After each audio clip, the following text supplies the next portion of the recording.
Okey,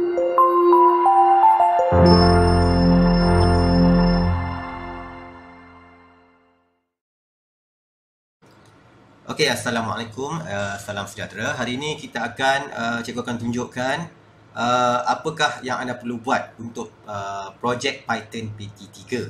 Okey, jadi kalau kita lihat ya, yang pertama sekali anda perlu bangunkan cetak alih, kemudian anda perlu bangunkan burst the code, dan kemudian anda perlu bangunkan kod Python menggunakan program Python lah, sama ada secara online ataupun secara offline. Okey, jadi langkah pertama ialah kita lihat kepada cetak alih. Dan hari ini cikgu akan berkongsi dengan anda apakah rupa bentuk carta alih yang cikgu hendak anda buatkan berdasarkan tajuk-tajuk yang anda telah pilih, sama ada pembelian barangan di pasaraya ataupun pembelian barangan secara online ataupun peminjaman buku, pembelian tiket, analisis perusahaan ataupun acara sukan. Okey, kita lihat satu persatu dahulu. Kita mulakan dengan pembelian barangan di pasaraya. Okey, inilah carta alih dia. Anda boleh ikut dan anda perlu ubah. Okey, perlu ubah mengikut keperluan anda. Okey, ini hanya sebagai contoh sahaja dan penting sekali antara pelajar yang berkongsi tajuk yang sama tidak mempunyai item-item yang sama. Apakah item-item ni? Kita lihat di sini. Okey, ini carta alih pembelian barangan di pasaraya mula. Kemudian anda, cikgu dah pesan tadi, anda setiap satu cara, sama ada online, pembelian online, peminjaman buku atau apa-apa tajuk sekalipun, anda perlu ada kata laluan. So ini adalah bagaimana carta alih kata laluan. Kita akan masukkan, boleh ubah, setkan n sama dengan 1, iaitu bilangan berapa kali dia boleh cuba untuk masukkan kata laluan. Setkan kata laluan 1, 2, 3. Ini anda boleh ubah. 1, 2, 3 anda boleh ubah kepada password yang anda ingin sendirilah. Okey, kemudian masukkan input kata laluan. Pengguna masukkan input kata laluan. Jika kata laluan yang setkan kata laluan, iaitu kata laluan yang pengguna masukkan ini sebagai kata laluan huruf besar. Okey, ada beza ya. Ini kata laluan huruf kecil, ini huruf besar. Okey, dimasukkan. Adakah kata laluan yang huruf besar ni yang pengguna masukkan ni sama dengan kata laluan yang kita masukkan tadi, ya 1, 2, 3 yang kita tetapkan 1, 2, 3. Jika tidak, maka dia akan tanya pula. Ini adalah pilihan yang besar, kawalan pilihan. Adakah n kurang daripada 3? Apakah n ini? N ini adalah bilangan dia mencuba, percubaan dia. Okey, ketika ini n masih lagi 1. Jadi n kurang daripada 3, maka dia akan pergi ya. Jika ya, kata laluan anda salah. Okey, dia akan printkan yang ni, paparkan yang ni. Anda mempunyai 3 tolak n percubaan lagi. Apa 3 tolak n? 3 adalah maksimum, tolak dengan n 1 tinggal 2. So tinggal 2 lagi. So pergi ke sini, n tambah 1 daripada 1 tadi. Okey, 1 tambah 1, 2. Percubaan yang kedua. Okey, percubaan kedua dia masuk ke sini. Dia akan minta semula masukkan input data. So, bila masukkan input kata laluan dan percubaan kali kedua, jika salah, dia akan pergi balik semula. Adakah kata laluan betul? Jika tidak, dia akan tanya pula, adakah n kurang daripada 3? Tadi n dah tambah 1 tadi kan? Dah 2. Jadi 2 lebih kurang daripada 3. Jadi boleh teruskan, kata laluan anda salah. Anda punya 3 tolak n. 3 tolak n, n dah jadi 2. 3 tolak 2 bersamaan dengan 1. Satu lagi percubaan. So, dia akan ulang balik semula. Dan jika ulang balik semula pun salah juga kata laluannya, maka n dia tidak kurang sama 3 dah. N dah sama 3 dah sekarang ni. N sama dengan 3. Maka tidak, maaf, 3 kali percubaan anda gagal dan program tamat. Okey. Tetapi jika kata laluan betul, maka tahniah, kata laluan anda tepat. Maka dia akan pergi kepada atau cara seterusnya, iaitu untuk pembelian barangan di pasaraya. Okey, anda boleh buat kategori A, B dan C. Okey. Ini bukannya ni ya, bukannya titik ni, ini adalah koma. A, B dan C. Okey, di mana kategori A mungkin anda boleh letak kategori A ini kategori apa? Toiletries. B mungkin kategori barangan dapur. C mungkin kategori hardware contohnya. Dan anda perlu bincang supaya kategori ini tidak sama untuk setiap pelajar yang mengambil tajuk pasaraya. Okey, yang ambil tajuk pasaraya. Ada banyak kategori barangan di TF. Anda pergi lihat sendiri. Selain pada hardware, ada toiletries, ada barangan dapur, ada barangan basah, ada keperluan dapur, okey, ada barangan mainan murid, ada set bilik tidur dan sebagainya. So anda perlu lihat apakah kategori barangan yang ada. Okey, kemudian kategori A untuk contohnya kategori barangan dapur. Okey, apakah kategori barangan dapur yang ada? Contohnya ialah dapur gas, apa lagi?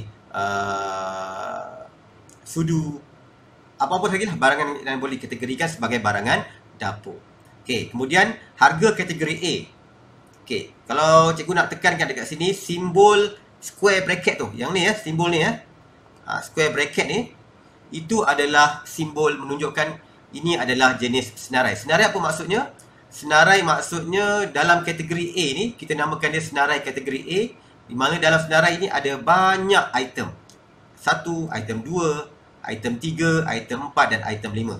Okey, kita nak terangkan bahawa kamu dah akan belajar yang ni. Cikgu telah pun terangkan dalam video pembelajaran yang sebelum ini. Minggu pertama, minggu kedua, kamu dah belajar tentang senarai ataupun dalam bahasa Inggerisnya list. Sila rujuk semula video tersebut untuk fahamkan apakah sebenarnya format senarai ni. Okay, senarai dia perlu ada square bracket. Bracket bukan yang melengkung tu tetapi yang lurus, dan kemudian dia ada bilangan item-item dalam tu. Okey, cuma dalam had ini cikgu hadkan hanya 5 sahaja item. Anda pilihlah apa-apa barang yang ada di pasaraya, 5 item sahaja. Okey, kemudian harga kategori A ini adalah senarai harga bagi kategori A ni. Okey, harga ini adalah harga barangan ni. Contohnya harga 1 dia merujuk kepada item 1. Harga 2, item 2. Harga 3, item 3. Harga 4, item 4. Harga 5, item 5. Jadi, dia merujuk pada harga tersebut. Contohnya, kalau item 1 ni, sayur kobis. Berapa harga sayur kobis? Item 2, sawi. Berapa harga sayur sawi dan seterusnya. Okey, itu untuk kategori A. Kategori B, mungkin anda nak buat barangan toiletries. Okey, jadi kategori toiletries. Di item 1, apakah barangan-barangan yang ada dalam kategori toiletries? Contohnya ubat gigi, berus gigi, shampoo, apa lagi dan sebagainya. Dan harganya mestilah sama. Kena ikut turutan. Harga 1, item 1. Harga 2, item 2. Harga 3, item 3 dan seterusnya. Dan kategori C anda boleh ambil lagi. Apa lagi kategori yang ada di pasaraya. Dan seterusnya lah. Okey. Kemudian di sini ada satu senarai yang cikgu namakan sebagai troli. Okey, apakah dia troli ni? Troli ni macam kad lah, bila kita beri barang, kita masukkan di dalam troli barangan kita. Jadi apa-apa yang pengguna pilih akan dimasukkan ke dalam troli. Dan apabila cikgu tinggalkan senarai kosong macam ni, ada square bracket tapi dalam ni kosong, maksudnya senarai ni masih kosong lagi. Belum ada apa-apa lagi dimasukkan dalam troli tersebut. Begitu juga dengan senarai quantity. Okey, senarai quantity masih kosong lagi. Maksudnya pengguna belum masukkan apa-apa lagi, berapa kuantiti yang nak dibeli. Contohnya, berapa sayur kobis yang dibeli. Jika dia beli sayur kobis, akan ada sayur kobis kat dalam troli ni dan ada berapa kuantiti dia. Dan jumlah amount pula adalah dia akan kira berapakah harga amount bagi setiap barang yang dibelikan. Contohnya, dia beli sayur kobis, dia beli sebanyak 2 ikat.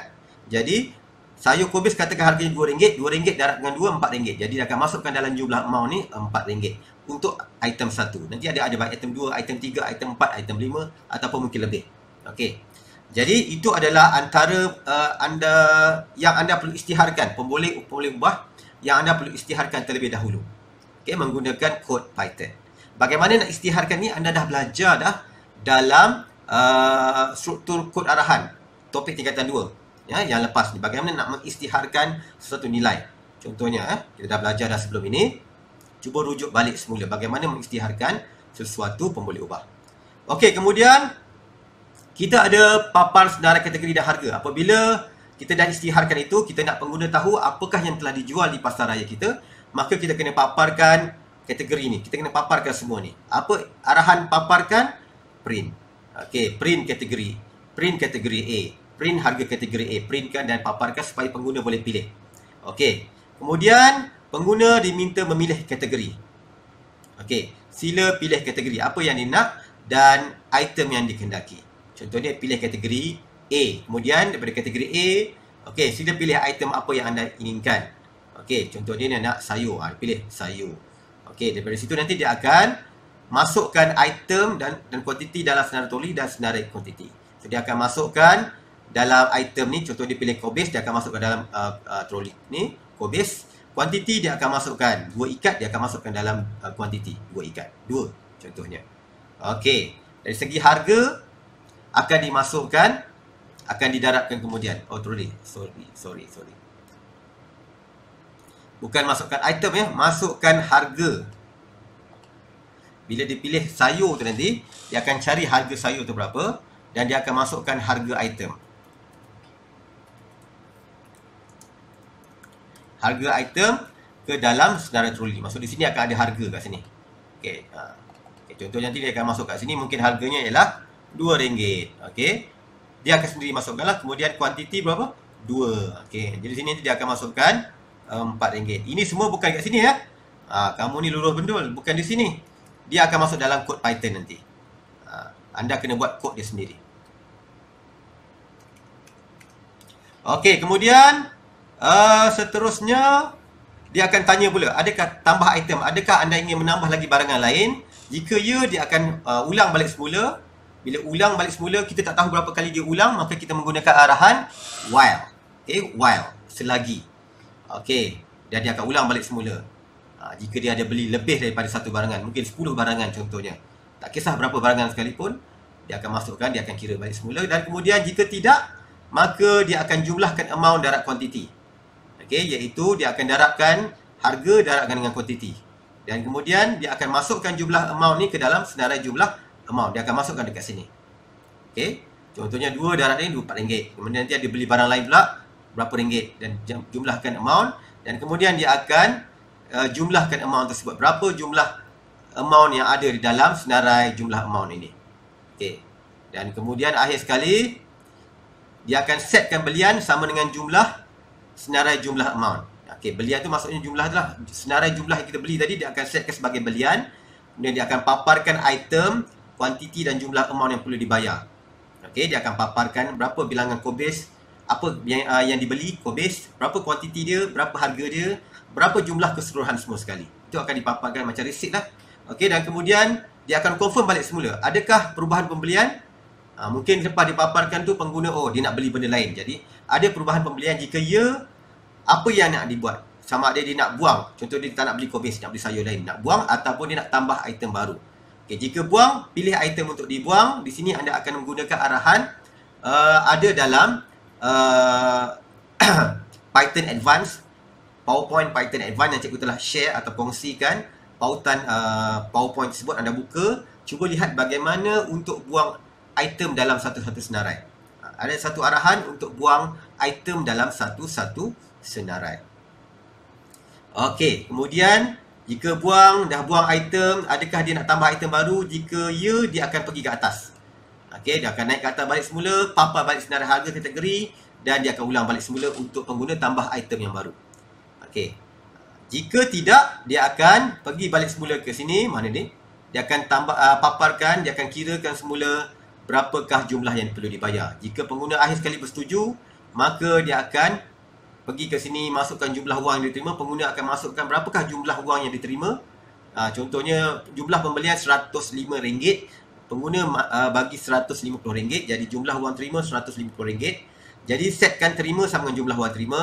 Baki berapa yang perlu dipulangkan ialah terima tolak belian, iaitu RM150 tolakkan dengan jumlah pembelian RM105, baki RM45 contohnya.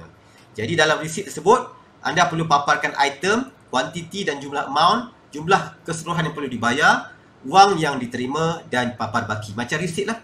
Okey, baik. Macam resit. Dan anda akhir sekali tamat. So, itu adalah contoh program untuk pembelian di pasaraya. Okey. Bagaimana kod Pythonnya? Anda perlu buat sedikit demi sedikit.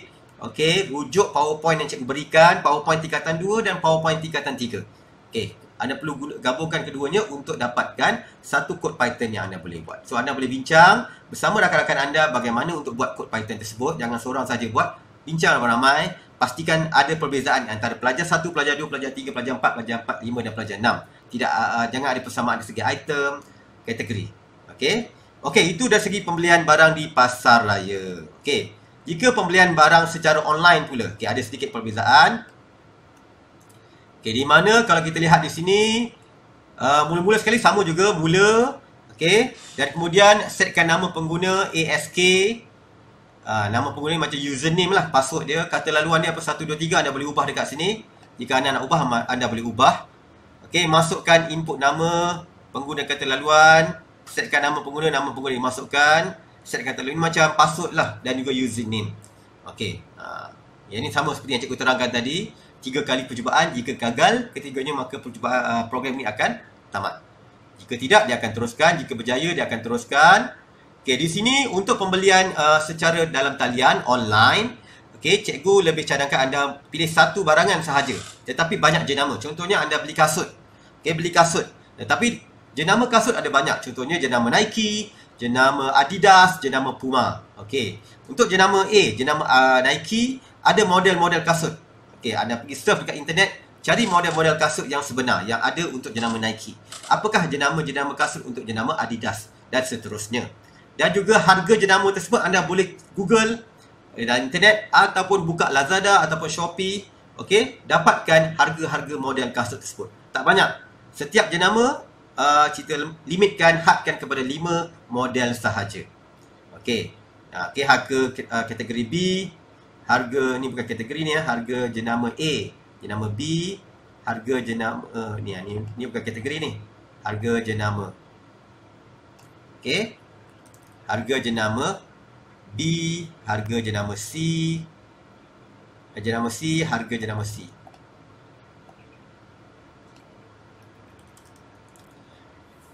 Okey, kemudian macam biasalah dia ada troli untuk kita masukkan troli harga dan kemudian ada kuantiti berapa barang yang dibelikan, ada jumlah mal. Sama seperti pembelian di pasar raya tadi.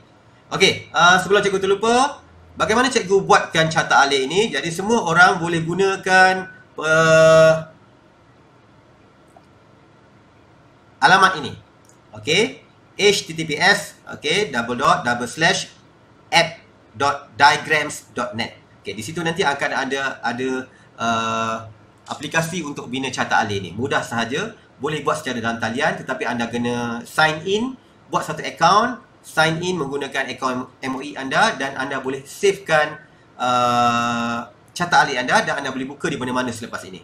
Andai kata kita bersemuka, anda boleh buka semula di makmal komputer, carta alih anda telah save di dalam aplikasi ini. Okey, boleh buka.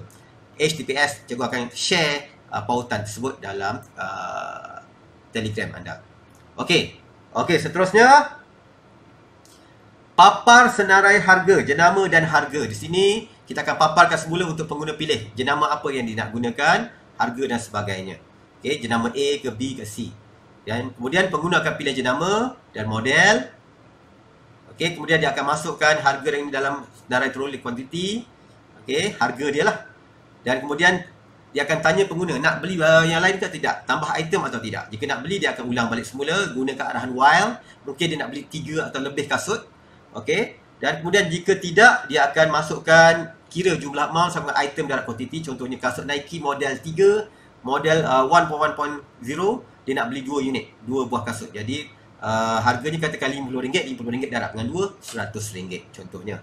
Okey, kemudian dia akan masukkan jumlah amount ke dalam senarai jumlah amount dan kemudian dia akan setkan belian sama macam tadi pasar raya, jumlah senarai jumlah amount, dan dia akan paparkan item dan juga jumlah keseluruhan yang perlu dibayar. Dia akan tanya confirmation balik semula, adakah pengguna ingin tambah ataupun tidak, confirm atau tidak. Jika ya, dia akan tanya nak buang yang mana, nak buang atau nak tambah item. Macam tadilah, sama macam pasar raya tadi. Okey, yang tak sama ni adalah di sini. Jika tidak, maksud dia dah confirm dia nak beli semua barang-barang tu. Okey, anda akan menggunakan satu arahan import random. Okey, random dekat sini maksudnya dia akan pilih mana-mana random yang dia nak. Okey, arahannya ialah import random. Okey, import random. Okey, kalau di sini, kalau dalam Python online, okey, anda boleh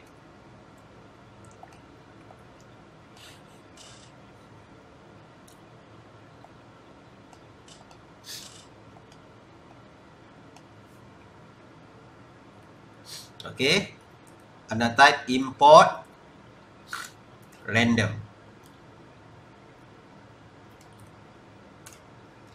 Import random. Di sini dalam contoh ni ada tak import random? Dalam PowerPoint kita ada contoh import random atau tidak? Ada kat sini. Import random. Buka PowerPoint ni dan anda boleh lihat import random. Maksudnya dia akan pujian, contohnya baik anda meja ni, dia akan pilih salah satu. Print pujian. Bila dia nak random, print random.choice pujian. Okey, pujian secara rawak. Boleh guna kearahan ni. Print random.choice dalam kurungan pujian. Okey, anda boleh cuba dekat sini. Contohnya random. Tadi apa tadi? Okey. Random.choice pujian. Okey, contohnya apa tadi?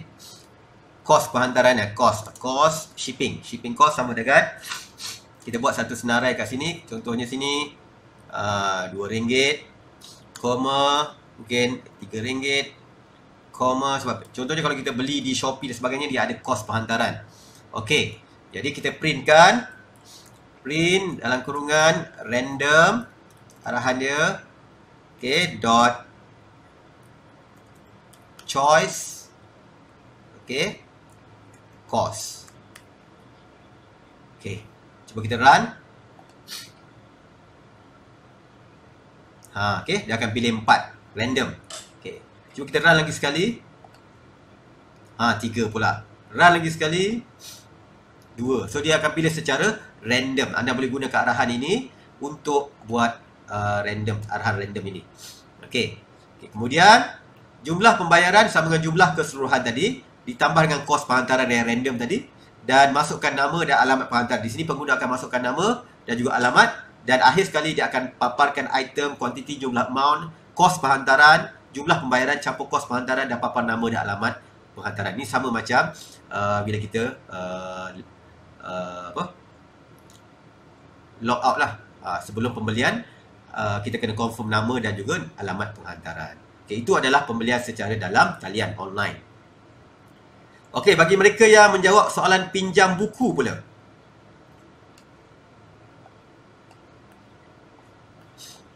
Okey, pinjam buku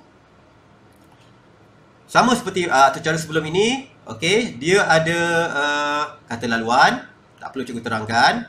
Okey, kemudian anda perlu isytiharkan, okey, perlu isytiharkan kat sini. Iaitu anda kena setkan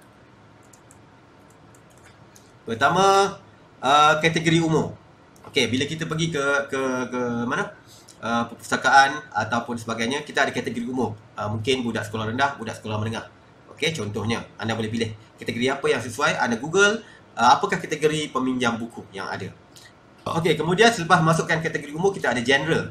Okey, genre A contohnya kategori untuk umur sekolah rendah. Katakan A tu budak sekolah rendah, apakah genre yang ada? Contohnya genre komedi, okey, genre bacaan ringan, ataupun genre apa. Anda Google sendiri apakah genre-genre yang ada untuk kategori yang anda pilih, kategori umum. Okey, tak perlu tanya cikgu, anda Google sendiri. Okey, dalam internet ada banyak genre seram, cerita romantik, cerita komedi, cerita penyiasatan, science fiction dan sebagainya. Okey, dan kemudian untuk setiap genre tersebut, anda pilihkan tajuk-tajuk yang sesuai. Contoh genre 1 seram. Apakah tajuk-tajuk buku berkaitan dengan genre seram? Anda boleh Google, anda boleh reka tajuk-tajuk tersebut. Okey. Tajuk genre 2, contoh genre 2 ialah komedi. Apakah tajuk-tajuk buku yang berkaitan dengan komedi? Dan seterusnya. Kemudian genre B, contohnya genre B adalah untuk kategori umur B, iaitu mungkin pelajar menengah atas. Okey, apa dia genre B? Mungkin romantik, ataupun mungkin genre penyiasatan contohnya. Okey, science fiction atau crime and scene investigation. Okey, dan masukkan tajuk-tajuk semuanya. Dan akhir sekali dia troli pinjam, di mana apa-apa buku yang anda pilih, anda akan masukkan dalam troli tersebut. Dia tak ada harga kerana kita meminjam. So dalam tajuk ini anda boleh pinjam buku, apa lagi? Selain daripada buku, apakah lagi yang anda boleh pinjam? Okey, anda boleh bincang dengan sama rakan dan boleh beri feedback kepada cikgu. Takkan semua cikgu nak fikir kan? Jadi anda kena fikirkan apakah benda-benda lain selain daripada buku yang boleh dipinjam. Sama macam online tadi ya. Macam online tadi, tak semestinya kasut. Ada banyak barangan yang boleh dibeli secara online. Pasar raya pun sama juga. Okey. Balik semula pada pinjam buku ni, tak semestinya pinjam buku. Pinjam apa? Fikirkan. Okey. Kemudian carta alihnya lah, masukkan nama peminjam, pilih kategori umur, kemudian papar kategori rumah, kena papar dulu. Dah papar baru kita beritahu pengguna nak pilih yang mana. Kemudian papar genre, apakah genre yang ada yang bersesuaian dengan kategori umur tadi. Kemudian suruh pilih genre tersebut. Kemudian papar tajuk, pilih tajuk. Masukkan tajuk dalam buku senarai turut pinjam. Kemudian tambah buku atau tidak. Jika ya, dia akan ulang balik semula ke atas. Jika tidak, dia akan papar buku yang dipinjam dan dia akan buat confirmation, pengesahan sekali lagi. Adakah berlaku perubahan peminjaman, nak tambah lagi ke, nak buang ke dan sebagainya. Okay, sama macam sebelum ni. Jika buang, pilih item untuk buang. Jika tambah, pilih item untuk tambah. Okey, cikgu boleh tunjukkan dekat sini. Jika nak buang, anda boleh guna arahan ini. Mana ya arahan untuk buang? Ada dalam PowerPoint. Ni. List. Ni list pop. List pop I. Di mana list ni nama list lah, contohnya buku tadi kan. Buku ataupun troli ataupun harga. Contohnya buku dot apa? Nak buang. Buku dot pop. I itu adalah kedudukan dia. Contohnya, ni contoh.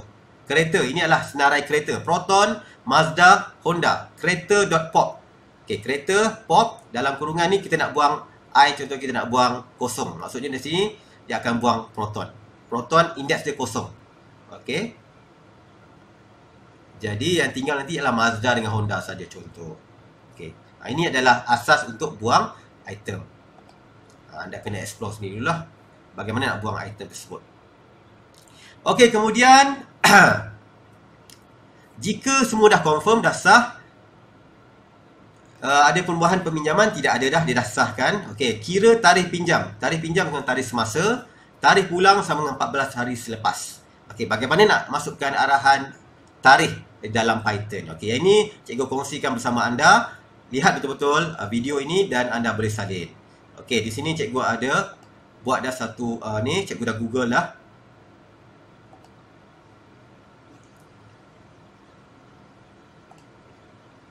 Okey, di sini adalah arahan dia lah, arahan untuk Python tadi. Okey, di mana anda kena type yang ni.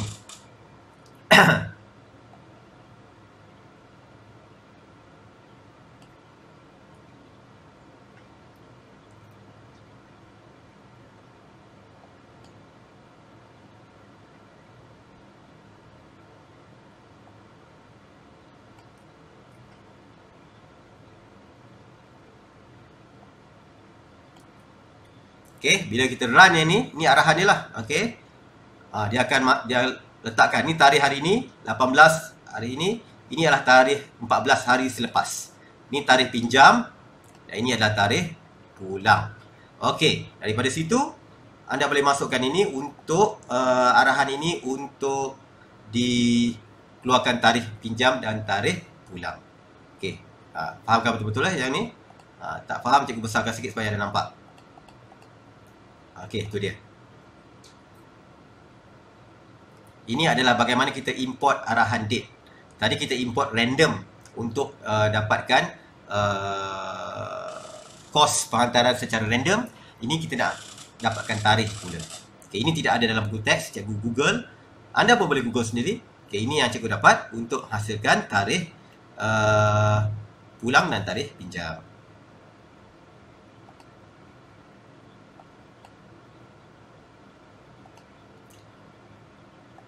Okey, dan akhir sekali, setelah itu papar nama peminjam, tajuk buku, tarikh pinjam dan tarikh pulang.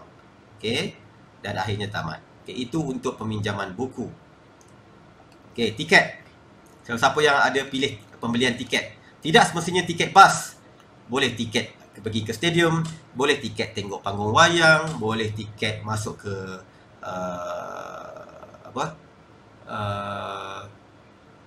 pusat pelancongan ataupun tiket masuk taman tema air dan sebagainya. So anda kena fikir secara kreatif. Okey, kalau lihat di sini, mula-mula memang ada kata laluan sama macam sebelum ini. Okey, kemudian setkan. Ini cikgu khususkan kepada pembelian tiket dalam bas. Okey, anda boleh ubah. Okey, boleh ubah. Setkan. Apakah yang perlu disediakan? Destinasi. Contohnya destinasi ada 3. Satu, Greek Kuala Lumpur contohnya. Destinasi kedua, Greek Alustar.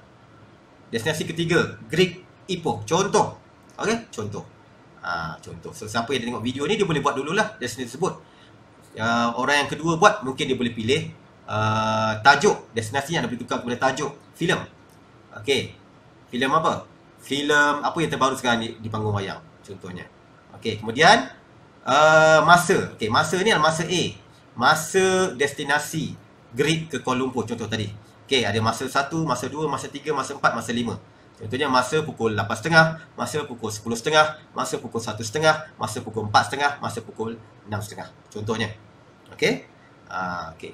Dan kemudian ada syarikat bas pula. Okey, apakah syarikat-syarikat bas yang ada? Transnational, Durian Burung dan sebagainya. Cari Google. Okey, nama-nama syarikat tersebut.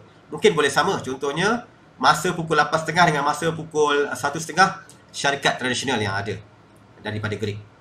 Boleh sama. Logiknya begitulah. Okey. Kemudian ada harga dewasa bas A. Okey, harga ini kena ikut unjuk masa tadi dan unjuk syarikat tadi. Harga 1 berapa? Contohnya harga Greek ke KL masa pukul 8.30 bas tradisional, berapa harga dia? Okey, contohnya RM25 contohnya. Okey. Dan harga kanak-kanak berapa pula harganya? Mungkin harganya ialah RM15. Anda tentukan sendiri harganya. Google harga yang berpatutan, harga yang logik. Jangan harga tak logik pula. Pergi Google dekat internet. Berapa harga dia. Kemudian ada masa B pula. Tadi masa A ya. Masa B ni adalah untuk destinasi B. Contoh tadi Greek KL. Ini mungkin Greek Alustar. Okey. Dah ulang balik semula. Dan biasalah dia ada troli harga. Contoh dia nak beli tiket lebih daripada satu. Tiket ke Alustar satu, tiket ke Kuala Lumpur satu. Jadi dia akan masukkan troli harga. Dan bilangan tiket pun ada berbeza. Okey, contohnya tiket untuk penumpang dewasa 2. Okey, tiket untuk penumpang kanak-kanak 3. Jadi bilangan dia berbeza. Dan akhir sekali ada jumlah amount. Kita akan jumlahkan semua amount dalam ni yang perlu dibayar. Okey. Jadi ini adalah contoh carta alih dia. Pilih destinasi. Pengguna akan pilih destinasi. Sebelum pilih destinasi mestilah papar dulu kan. Sini kena tambah satu lagi. Papar destinasi. Cikgu lupa nak tambahkan.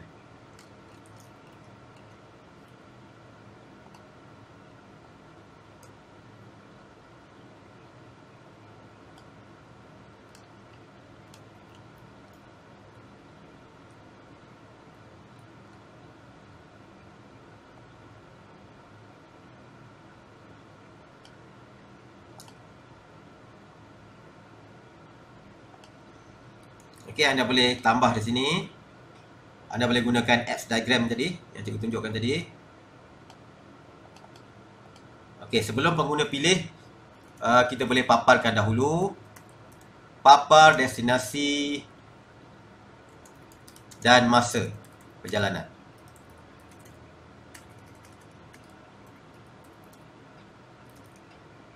Okey. Bila paparkan, dalam bentuk begitulah. Okey, betul lah tu. Okey. Paparkan destinasi masa dan perjalanan.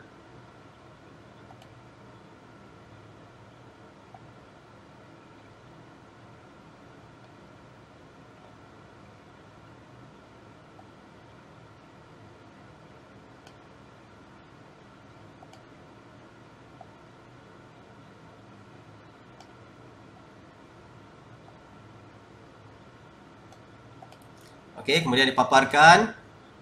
Ni besarkan sikit.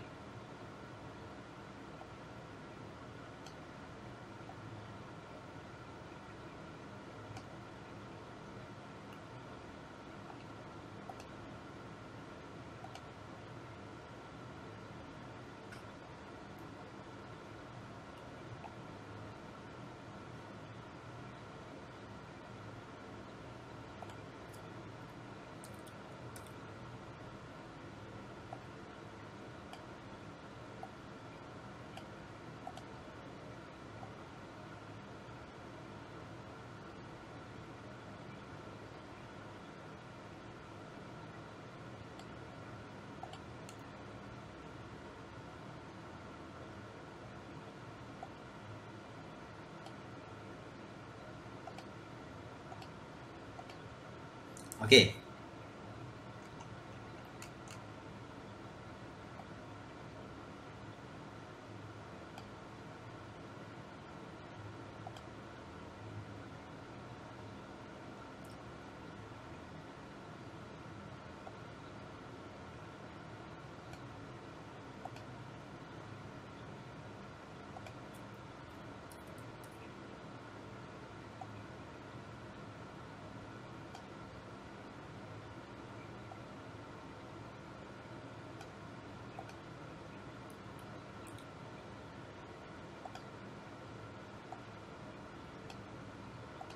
Okey.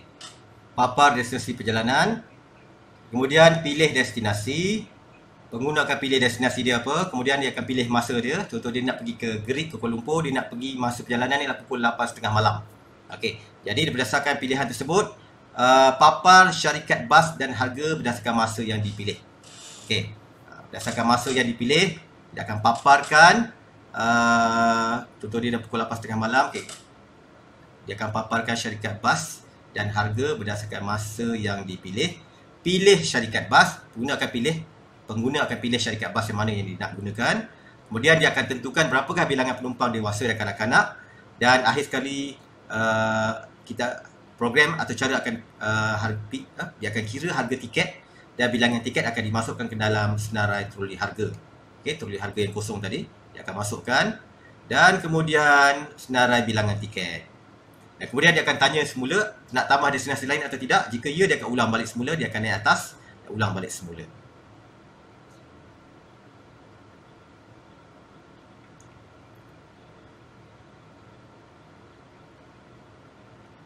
Okey, kemudian jika tidak, dia akan jumlahkan amount iaitu harga diharapkan dengan kuantiti dan kemudian dia akan masukkan dalam senarai jumlah amount. Dia akan setkan belian sama seperti ini sebelum ini, jumlahkan senarai jumlah amount dan dia akan paparkan jumlah yang perlu dibayar, berapa tiket daripada mana ke mana, kuantiti dia berapa, jumlah amount berapa dan jumlah keseluruhan. Dan akhir sekali dia akan tanya pengesahan kali kedua, ya atau tidak. Jika ada perubahan nak buang destinasi atau tambah dan sebagainya, dia akan buat sini. Dan jika tidak, dia akan masukkan jumlah wang terima, berapakah jumlah wang yang diberi, setkan terima sama macam pembelian dari pasaraya tadi. Okey, dan akhir sekali paparkan item itu tiket daripada mana ke mana, berapa kuantiti dia, berapa jumlah perlu dibayar, okey, berapa wang terima, berapa wang baki. Okey, ini sama seperti dalam pasaraya tadilah. Okey, dan harus diingat tiket ini adalah pembelian tiket bukan secara online tapi tiket di kaunter. Okey, seterusnya analisis peperiksaan.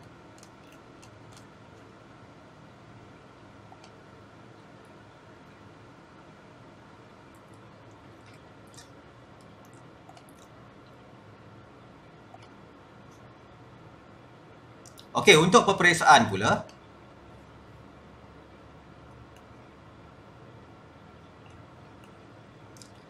seperti biasa dia ada kata laluan sama seperti sebelum ini. Okey, kemudian di sini ada beberapa yang anda perlu isytiharkan, iaitu setkan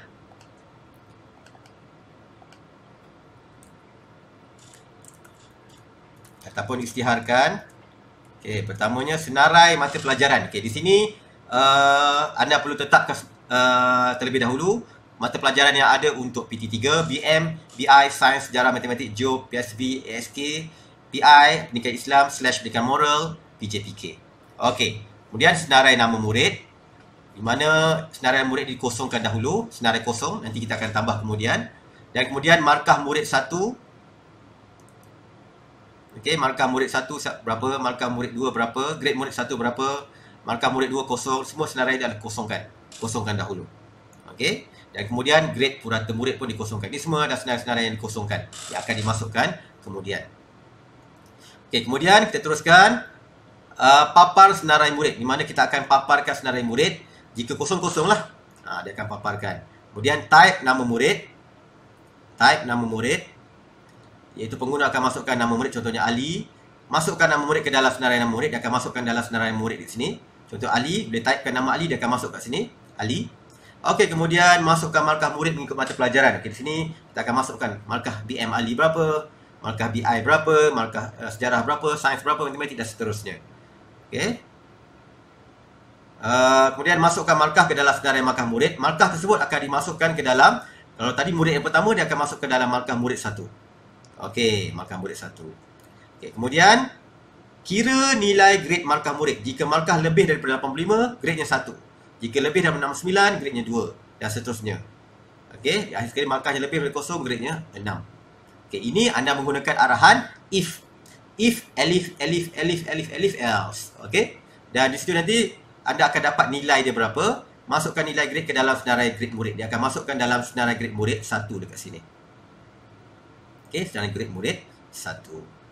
Okey. Okey, di sini kemudian dia akan tanya nak tambah murid ke tidak. Okay, takkan seorang saja murid kan, jadi dia perlu tambah murid. Dia akan tambah murid, dia akan ulang balik semula guna arahan while. Selagi apa? Selagi dia nak tambah murid lah. Dia akan pergi sini, papas senarai murid, type nama murid yang baru dan sebagainya. Okey. Di sini adalah sedikit yang perlu anda buat, di mana anda perlu menggunakan gelung while. Okey, gelung while, dan anda perlu letak kat sini. Jika anda ingin tambah murid, di sini perlu tambahkan satu kat sini.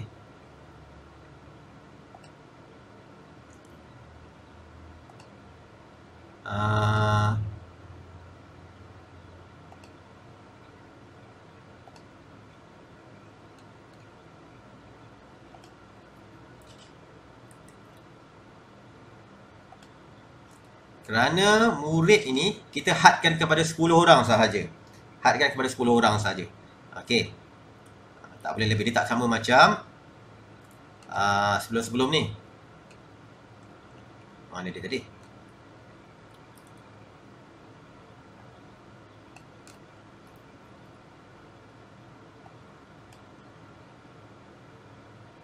Okey, bila nak dia tambahkan murid, maka kita bagikan arahan dekat sini.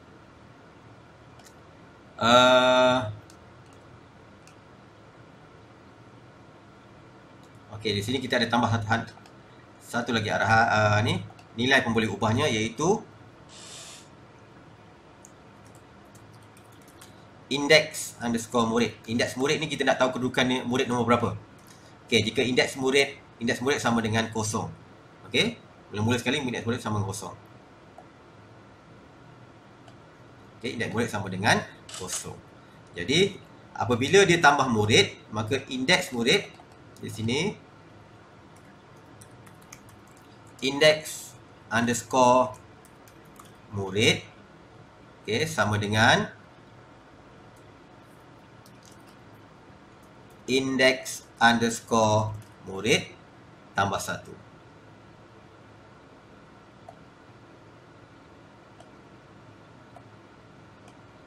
Okey, index underscore murid tambah 1.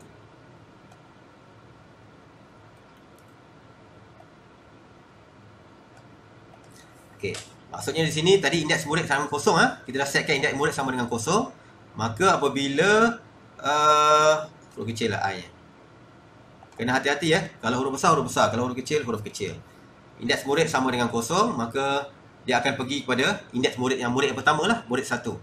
Okay, indeks murid tambah 1, dia akan pergi pada kosong tambah 1, dah jadi 1 lah. 1 dia akan pergi ke sini. So dia akan jadi indeks murid yang 1 lah, indeks murid 1. Dan dia akan pergi kepada markah murid yang kedua pula. Okey, markah murid yang kedua. Dan seterusnya. Markah murid ketiga dan seterusnya. So dia akan ulang. Kita hadkan sampai 10 orang murid sahaja. Okey, jika tidak, setelah dimasukkan semua markah tadi, jika tidak, kira kedudukan murid berdasarkan grade purata murid bermula dari nilai terkecil. Okey, bagaimana mengira kedudukan tambah murid, masukkan nilai grade. Ni cikgu terlepas yang tadi. Kira grade purata murid. Okey, formula untuk kira grade purata murid ialah jumlahkan semua senarai grade bahagi dengan 10, iaitu senarai grade kat sini tadi. Contohnya budak tadi dapat grade berapa? Kat sini. Mungkin dia dapat 1 mata pelajaran BI, dia dapat 3 mata pelajaran matematik, dia dapat 4. Dia akan tambahkan 1 tambah 2 tambah 4 sampai 10 mata pelajaran dibahagikan dengan 10, maka itu adalah formula untuk mendapatkan grade purata murid. Okey, masukkan grade purata murid dalam senarai grade purata murid. Dia akan masukkan dalam yang ni, snip grade purata murid.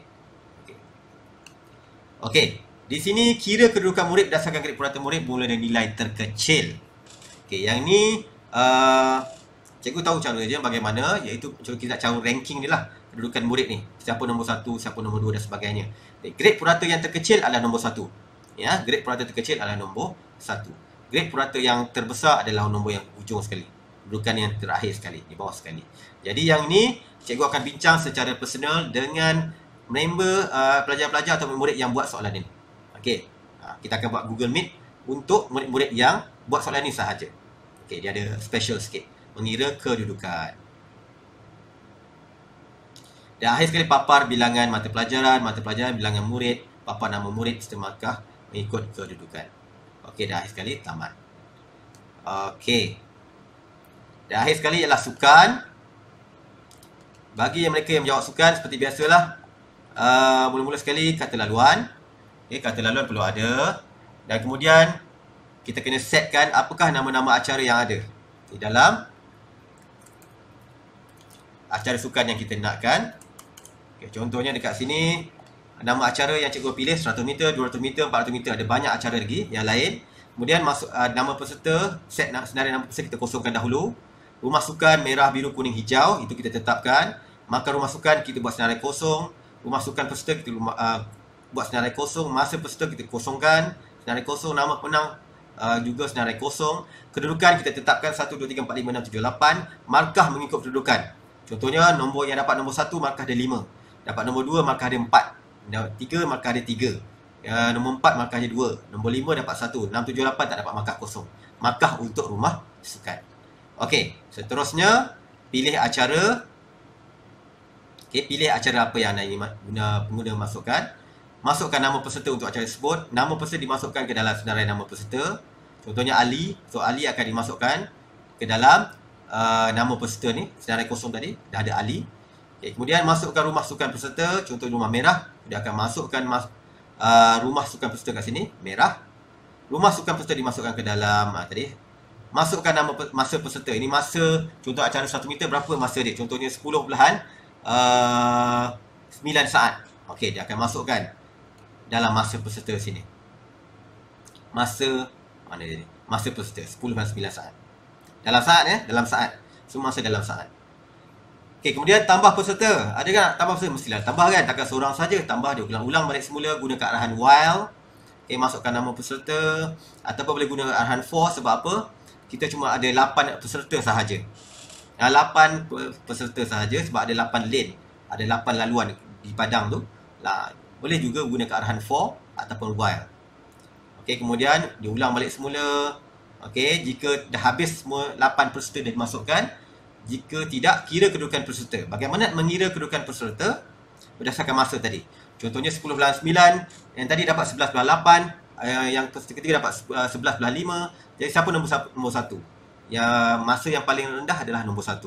Okey. Jadi bagaimana nak mengira tersebut? Maka ini pun cikgu akan share. Kita akan buat sama-sama satu Google Meet khas untuk anda. Juga bersama dengan mereka yang menjawab soalan peperiksaan ini. Dia lebih kurang je. Yang ini kira kedudukan murid berdasarkan grade purata. Yang ini mengira kedudukan peserta berdasarkan masa larian. Okey. Kemudian markah dimasukkan ke dalam senarai markah rumah sukan. Okey, bila dah tahu kedudukan, kita tahu markah dia. Dan kita akan masukkan dalam markah ini. Okey. Jadi kita akan tahu nanti rumah sukan manakah yang markah yang tertinggi. Okey. Paparkan nama acara, senarai pemenang dan markah rumah sukan. Okey. Tambah acara. Setelah selesai 100 meter, mungkin nak tambah acara berikutnya. Kita nak kira acara 200 meter pula. Okey, boleh tambah. Bila tambah, dia akan ulang balik semula, pilih acara. Dan dia akan ulang balik semula dan dia akan masukkan dalam acara rumah sukan. Jika tidak, dia akan tamat. Nampak mudah tapi agak susah juga. Okey. So, itulah secara ringkas apa yang anda perlu buat dalam Carta Ahli. Cikgu telah bantukan anda. Carta Ahli cikgu dah bantukan untuk anda. Cuma anda perlu ubah suai. Okey. Tak semuanya buat acara yang sama. Ada banyak acara dalam sukan. Boleh pilih mana satu yang anda rasa sesuai. Okey, dan anda boleh buat. Jadi cikgu akan kongsikan. Okey, cikgu akan kongsikan Carta Ahli daripada anda. Anda boleh ubah. Jangan ambil bulat-bulat. Anda boleh tambah, anda boleh buang. Jangan buanglah. Tambah boleh. Okey. So, sebarang kemusykilan yang anda tidak faham, anda boleh bincang dalam kumpulan anda dahulu. Kemudian baru anda forwardkan soalan itu kepada cikgu secara personal. Okey. Anda ada 5 atau 6 orang dalam satu-satu tajuk. Bincang bagaimana nak buat dan anda boleh bincang secara Google Meet ataupun dalam teks WhatsApp ke Telegram ke. Dan kemudian forward semula kepada soalan pada cikgu jika anda tak faham. Okey. Sekian, terima kasih.